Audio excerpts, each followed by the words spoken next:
전부여 의지하옵소서. 손 들고 옵니다. 주 나를 외면하시면 나 어디 가리까. 내 죄를 씻기 위하여 피 흘려 주시니 곧 회개하는 마음으로 주 앞에 옵니다. 전부터 계신 주께서 영죽을 영혼을 보혈로 구해 주시니 그 사랑 한없네. 내 죄를 씻기 위하여 피 흘려 주시니 곧 회개하는 마음으로 주 앞에 옵니다.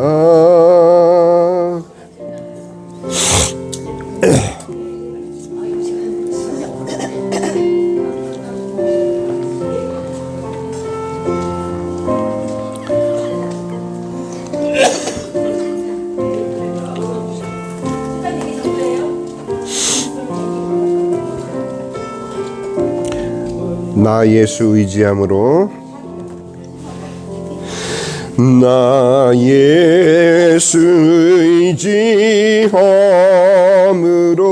큰 권능 받아서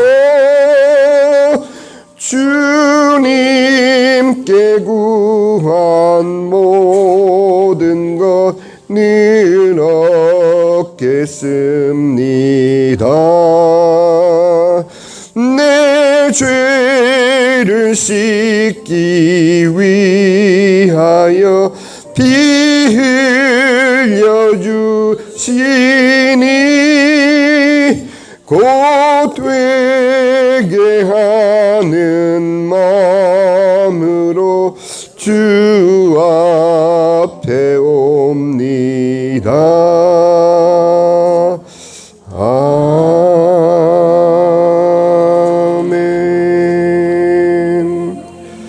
아버지 하나님 감사합니다. 주님께서 저희들 이 아침에도 모아주시고 아버지 하나님 모든 일과를 시작하기 전에 우리 주님께 경배와 예배를 드릴 수 있도록 인도하시니 참으로 감사합니다. 아버지 하나님, 오늘 하나님 말씀을 통해서 우리가 주의 음성 들을 수 있도록 우리 마음에 하나님께서 은혜를 내려 주시옵소서. 몸이 불편하신 어르신들 주님께서 어루만져 주시고 아버지 하나님 온전히 그들의 마음에 주님의 은혜비 내려 주시옵소서. 감사드리옵니다. 예수 그리스도의 이름으로 기도하옵나이다. 아멘. 자, 이제 이번 주가 우리가 이제 그 홀리 위기라고 해서 우리 주님께서 이제 십자가 지시기 전 이제 일정을 따라서 각 교회에서도 아마 특별 새벽 기도도 하고 특별 예배도 드리고 있을 거예요. 그런데 우리가 가만히 한번 생각해 보면 작년에 생각나세요? 작년에 부활절을 내가 어떻게 맞이했던가, 작년에 내가 이 고난주간을 어떻게 지냈던가 생각 하나도 안 나요. 우리는 그냥 매년 절기처럼 그렇게 이 한 해 한 해 이 부활절을 우리가 보내고 있는데 만약에 이번 부활이 내 생의 마지막 부활절이라면 여러분께서는 이 부활절을 어떻게 여러분들은 맞이하겠습니까? 저도 마찬가지예요. 저도 어느 누구도 하나님 앞에 우리가 이 세상에 태어날 순간도 기약 없이 태어났지만 또한 하나님께서 부르실 때는 우리는 이처럼 오늘 우리가 찬송 부른 그대로 두 손 들고 주님께 우리가 나아가는 그러한 순간을 우리가 앞에 두고 살아가고 있어요. 그래서 저는 항상 이 절기를 맞이할 때마다 이 절기가 그냥 우리를 지나가지 말게 해 주십시오. 하나님께서 매년 이렇게 우리가 부활절을 맞이할 때마다 무엇을 확인받기를 원하시냐 하면은 과연 내가 누구이며 예수님이 누구시며 또한 나에게 있어서 하나님께서 하신 이 위대한 일이 과연 내 안에 자리하고 있는지. 우리가 기억나시죠? 부자와 나사로의 이야기를 우리가 함께 나눴는데 부자는 무엇 때문에 연락을 누렸기 때문에 뜨거운 지옥불에 있는 건가요? 아니면 거지 나사로는 이 땅에서 고생했기 때문에 아브라함의 품에 안겨 있는 건가요? 아니에요. 절대로. 분명히 하나님께서 하나님 말씀을 통해서 하신 말씀은 모세와 선지자들이 이미 그들에게 있으니 그들에게서 듣고 믿지 아니하면 죽었던 자가 다시 살아나서 그들 앞에 있을지라도 믿지 못하리라. 그렇게 분명히 예수님께서 말씀하셨어요. 그러면 우리가 지금까지 살아오면서 과연 죽었다 살아난 사람의 간증을 듣고 여러분들이 믿겠습니까? 아니면 매주 예배를 통해서 또 매 순간마다 들려오는 하나님 말씀을 듣고 여러분들이 과연 저 말씀이 내 안에 생명으로 존재하고 있는지를 여러분들이 항상 확인받고 있으신가요? 어떤 분들은 예배 시간이 지루하다, 목사님 설교가 길다, 막 이런 불평을 하시는 분들이 가끔 있어요.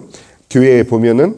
그래서 오늘날에는 이유가 있겠지만 큰 교회일수록 예배 시간은 정확하게 1시간으로 딱 제한되어 있어요. 왜 그러냐면 그 다음 손님들이 들어와야 되니까. 교회가 커지면 커질수록 예배는 길어질 수가 없어요.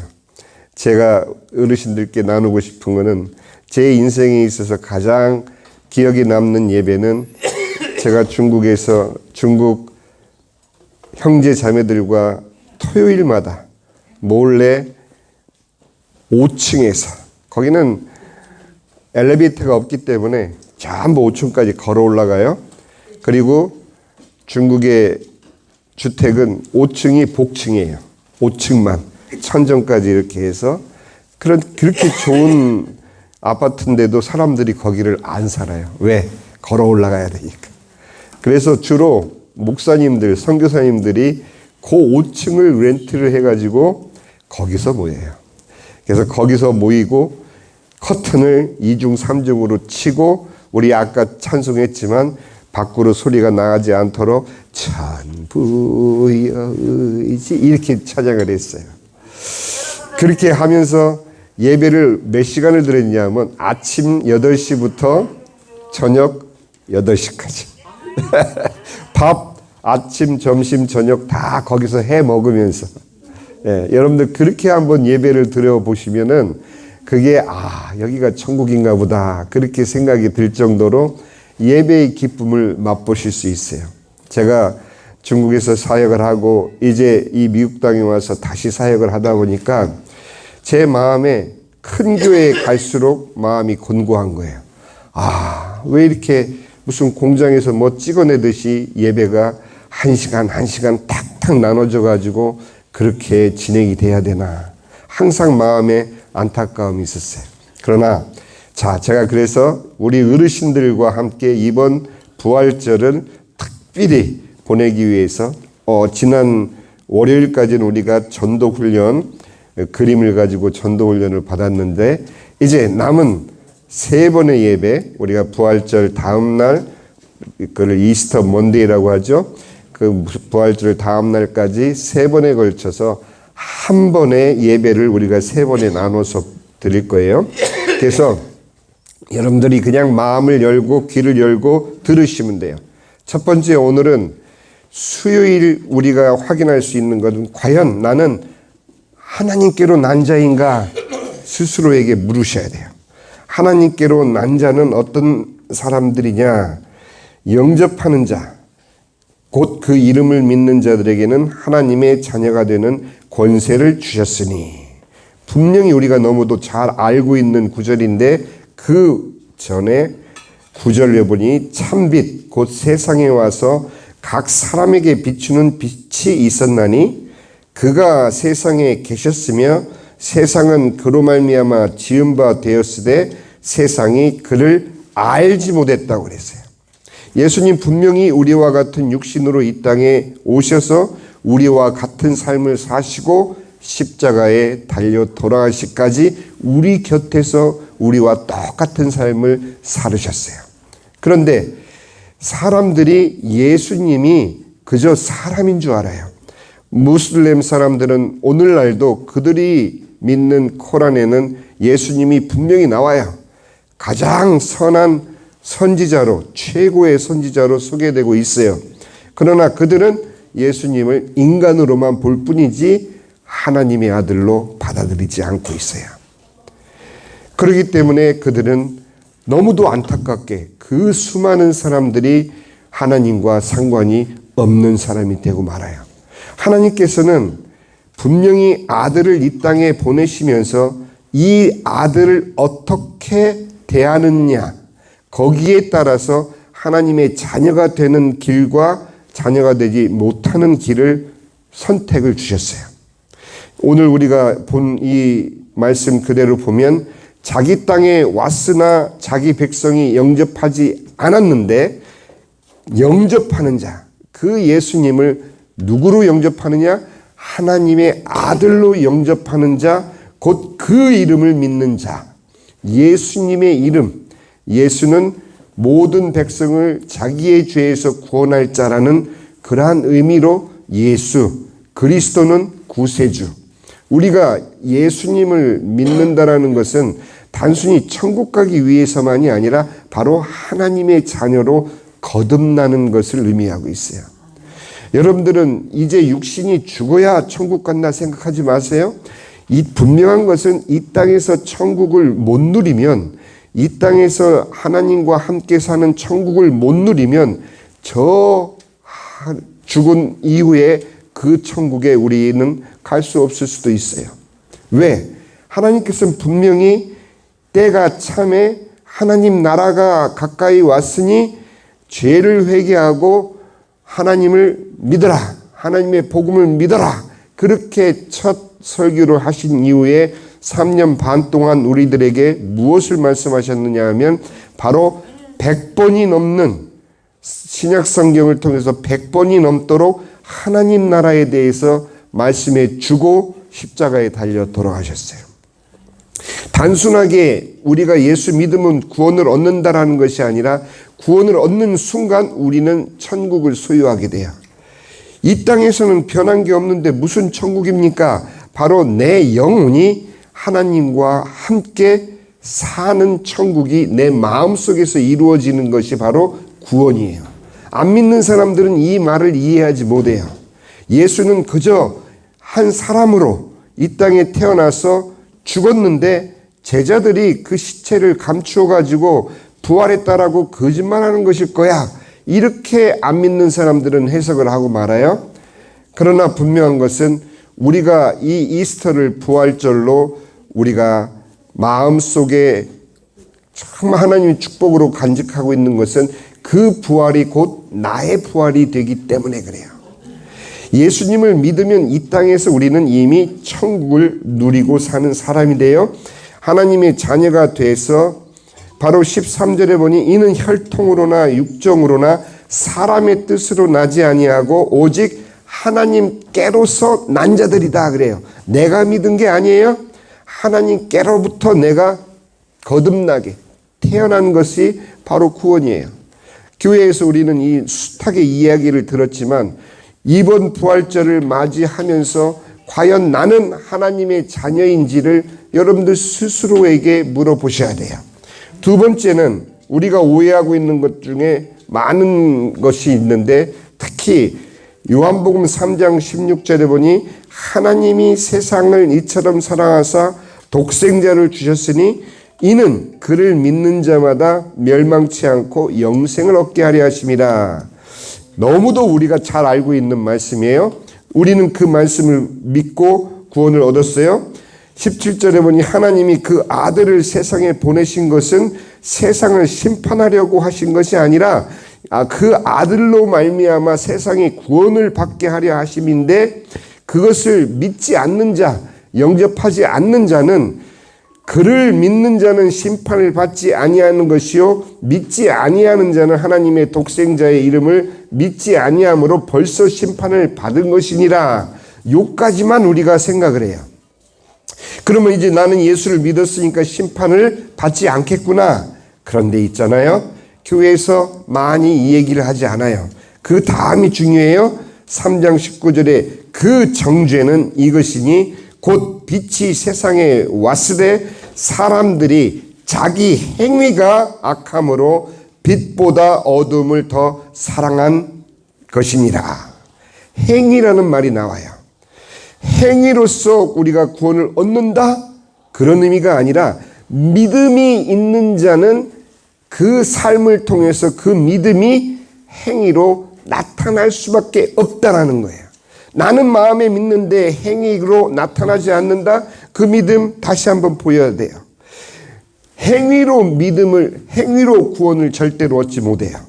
그러나 분명한 것은 믿은 자는 우리가 살아서 믿은 자는 그 믿음이 행위를 통해서 증거될 수밖에 없는 거예요. 그렇기 때문에 우리가 이 행위에 대해서 생각을 않고 그저 나는 이제 예수님을 믿었으니까 천국 가겠지 그렇게 하고 계시면 큰일 납니다. 천국 가기 위해서 내가 행위를 무엇을 해야 된다? 그런 얘기가 아니에요. 순서가 있잖아요. 아이가 태어나면 자라는 것처럼 여러분들이 평생 믿어온 그 신앙을 내 마음속에 간직하고 계신 분이라면 과연 내 삶을 통해서 내가 하나님 자녀로서의 행위가 내가 인정할 수 있는 행위가 내 삶 속에 있었던지를 생각해 보시라는 얘기예요.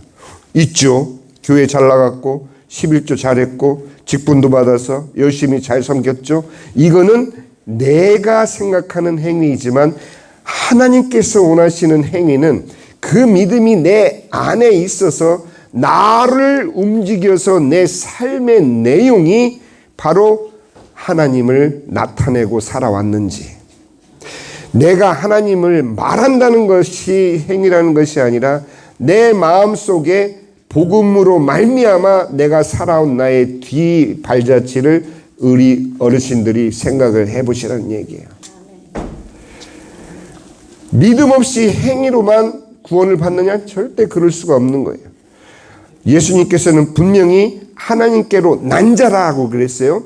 그럼 하나님께로 난 아기가 그냥 계속 아기로 있는 것을 하나님 원하시겠어요? 그렇지 않죠? 아기로 태어난 자는 자랄 수밖에 없는 거예요. 그러면 자라면서 그가 살아가는 삶 속에 하나님이 기뻐하시는 그 삶의 내용을 나는 과연 가지고 있었던가? 지금까지 나 자신을 돌아보면 하나님 앞에 내세울 거 아무것도 없어요. 그렇다면 지금부터라도 우리는 내게 있는 믿음이 나의 삶을 움직여서 행위를 하나님께 인정받기 위해서 어떤 행위를 해야 되느냐? 이게 아니에요. 내가 정말 내 안에 있는 믿음만 온전히 잘 점검하시면 내 말을 통해서 내 삶을 통해서 나의 언행 거지를 통해서 하나님은 일을 하고 계세요. 저도 화내요. 저도 부부싸움 해요. 또 승질이 못 같아서 버럭 소리도 지르고 그렇지만 항상 뒤늦게 후회하고 내가 원래 하려고 했던 말은 그 말이 아니었는데 내가 왜 거기에 넘어갔지? 후회할 때가 많아요. 정말 많아요. 아니 심지어는 아들한테도 아빠 목사 맞아? 목사가 왜 그래? 그러면 나는 할 소리가 없는 거예요. 그런데 목사가 저에게 족쇄가 되지는 않아요. 왜? 나는 내 안에서 하나님을 믿는 믿음이 나로 말미암아 내가 부족함에도 불구하고 화내고 또 저지르고 나서 후회할지라도 항상 하나님 앞에 이런 부족한 나를 구원해 주셔서 감사합니다. 주님 죄송합니다. 회개와 감사가 계속 반복되는 삶을 살아오는 거예요. 여러분들, 행위가 어떤 모습으로 드러나야 내가 정말 하나님께로 난 자냐? 바로 회개와 감사가 반복되는 삶을 내가 살고 있다면은 여러분들은 하나님께로서 난 자입니다. 예, 내가 무엇을 육신을 움직여서 무슨 뭐 남을 돕고, 저도 이게 운전하다 보면은 여기 이렇게 길에서 구걸하는 분들 처음에는 참 이 막 성령 충만할 때는 뭐도 주고 했어요. 그런데 제가 어느 날부터 그분들을 피하기 시작해요. 예. 내 돈이 없어. 그래서 따로는 귤도 주고 뭐 이렇게 하는데, 한 번은 그런 생각을 했어요. 과연 내가 돈이 아까워서 이거를 못 주고 있는 건가? 그렇지가 않아요. 그분들이 그것을 업으로 삼아서 구걸을 하면서 사람들의 마음을 불편하게 하면서 얻은 그 돈을, 제가 세븐일레븐에서 음료수를 사러 갔는데 바로 거기서 같이 구걸하시던 분이 와서 같이 음료수를 사는데 저보다 돈이 더 많아요. 잔돈을 이만큼 꺼내시더니 페이를 하는 거예요. 그래서 이분들은 이렇게 사는구나. 예, 그분들이 그게 직업이라는 것을 알게 된 때부터는 제가 그냥 지나갈 때 기도만 해주고 그냥 지나가요. 그렇기 때문에 제가 착한 일을 하지 않아서가 아니에요. 이제 하나님께서 우리에게 묻는 말씀이 있어요. 20절에 악을 행하는 자마다 빛을 미워하여 빛으로 오지 아니하나니 이는 그 행위가 드러날까 함이라. 또 행위예요. 21절, 이게 우리에게 중요한 말씀. 진리를 따르는 자는 빛으로 오나니 그 행위가 하나님 안에서 행한 것임을 나타내려 함이라. 이게 다른 거예요. 악의 어둠 가운데 있는 자는 그 행위가 드러날까 두려워하지만, 우리는 부족함에도 불구하고 잘못했으면 잘못했습니다 회개하고 용서해 주심을 감사하고 또 나갈 수 있는 거예요. 빛으로 자꾸 나가는 거예요. 그러니까 결국 무엇이냐면은, 하나님을 믿는 자, 정말 하나님께로 태어난 자는 천국을 향해서 방향이 잡혀 있는 자예요. 그렇지 않은 사람들은 하나님과 반대 방향을 향해서 나가고 있는 거예요. 이 세상 원리도 단순해요. 사람을 따를 필요는 없어요. 그러나 그가 하는 일이 하나님을 향해 계속적으로 일을 하고 있다면 그 사람은 하나님께서 기뻐 받으시는 자예요. 그런데 어느 한 사람을 보면 말은 청산유수처럼 하는데 그 사람의 방향은 자꾸만 하나님과 반대 방향으로 나가고 있어요. 정말로 죄송하지만 저에게는 시간이 많지가 않아요. 우리 어르신들을 언제까지 섬길지 저는 모르겠어요. 그렇기 때문에 제 마음이 안타까운 거고, 이 중에 한 분이라도 이 방향이 하나님을 향해서 살아가고 계시지 못하신 분이 계시다면 고민하셔야 돼요. 그리고 진지하게 내가 예수 그리스도와 상관이 있는지 없는지를 고민하셔야 돼요. 그리고 내가 과연 예수님을 나의 구세주로 영접하지 않은 채 죽음을 맞이한다면 어떤 결과가 있어질 것인지에 대해서는 성경을 보시면 나와요. 마지막으로 생명의 떡 예수 그리스도를 믿는 자의 부활의 확신.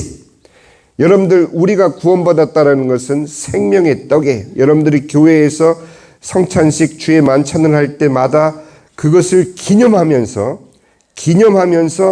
예수님이 나를 위해서 십자가 지시고 피 흘리신 것을 매번 성찬을 할 때마다 확인을 받아요. 그런데 분명한 것은 요한복음 6장 36절에 보니, 그러나 내가 너희에게 이르기를 너희는 나를 보고도 믿지 아니하는도다. 왜?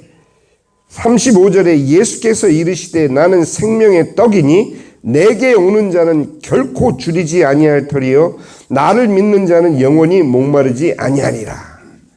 그렇게 말씀을 하셨는데 바로 이어서 그러나 내가 너희에게 이르기를 너희는 나를 보고도 믿지 아니하는도다. 이 말씀을 오늘날 우리에게 적용하면 너희는 예수에 대한 이야기를 들으면서도 나를 믿지 아니하는도다. 네 귀에 예수의 이야기가 들려지는데도 네 마음은 아직도 닫혀 있는도다. 부자가 왜 지옥 가시는 줄 알아요? 부자는 호의호식하면서 고대공걸 그 의리의리한 집에 갇혀서 연락을 누리느라 밖에서 선지자들이 길을 걸으면서 외치는 주의 말씀을 듣지 못했어요. 거지 나사로는 왜 아브라함의 품에 안긴 줄 알아요? 그가 비록 거지고 대문 밖에서 개가 핥는 헌대를 핥고 그렇게 비참한 모습으로 살아가지만 그는 선지자가 지나가면서 이 하나님의 말씀을 증거할 때 그는 들었던 거예요. 그거 하나 차이예요. 이 땅에서 부자로 살고 거지로 살았기 때문에 천국과 지옥을 가는 거 그거 아니에요. 분명한 것은 거지는 들었고 부자는 듣지 못했어요. 그것이 예수님의 가르침이에요. 오늘 어르신들이 이제 저를 통해서 이 말씀을 들어요. 그 말씀에 여러분들이 어떻게 반응하느냐, 그것이 바로 하나님의 자녀로 태어난 자와 그렇지 못한 자 바로 그 차이예요. 그렇기 때문에 종교 생활은 결코 여러분들을 구원하지 못합니다. 진정 믿음으로 여러분들이 남은 여생을 사셔야만 바로 이 약속을 여러분들의 것으로 받아들일 수가 있어요. 자, 39절에 보니 나를 보내신 이의 뜻은 하나님이에요.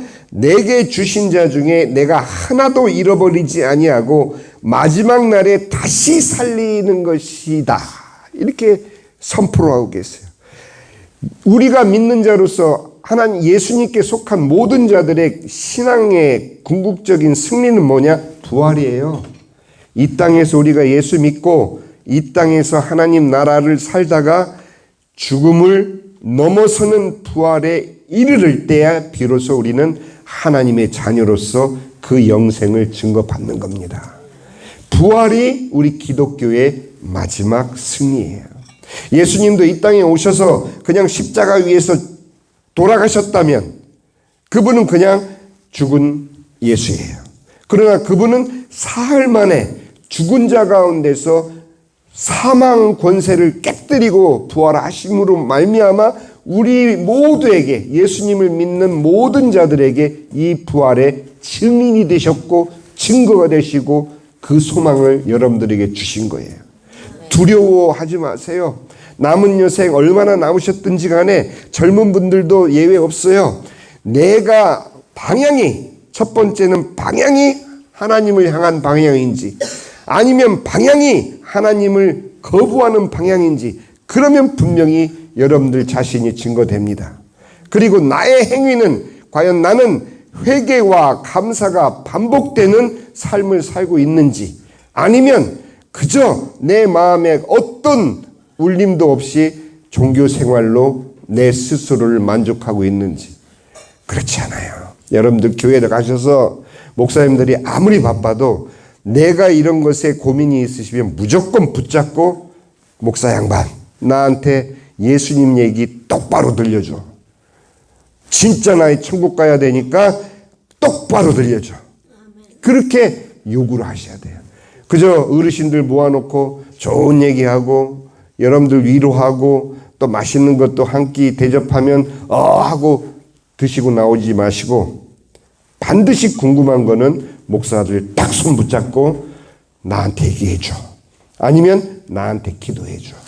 여러분들은 요구할 권리가 있습니다. 아멘. 예, 저도 마찬가지예요. 이제 제가 부활절 그 다음 월요일까지 3번에 걸쳐서 우리가 이 말씀을 볼 텐데 전부 요한복음이에요. 그래서 여러분들이 혹시 시간이 되시면 요한복음을 계속 이번 부활절에는 계속 한번 들으시고 또 눈이 좋으셔서 읽으실 수 있는 분들은 요한복음을 꼭 한번 정독하시길 바랍니다. 기도합니다. 아버지 하나님, 하나님의 자녀로 난 자들만이 바로 이 부활 소망을 갖고 남은 여생을 살 수 있다는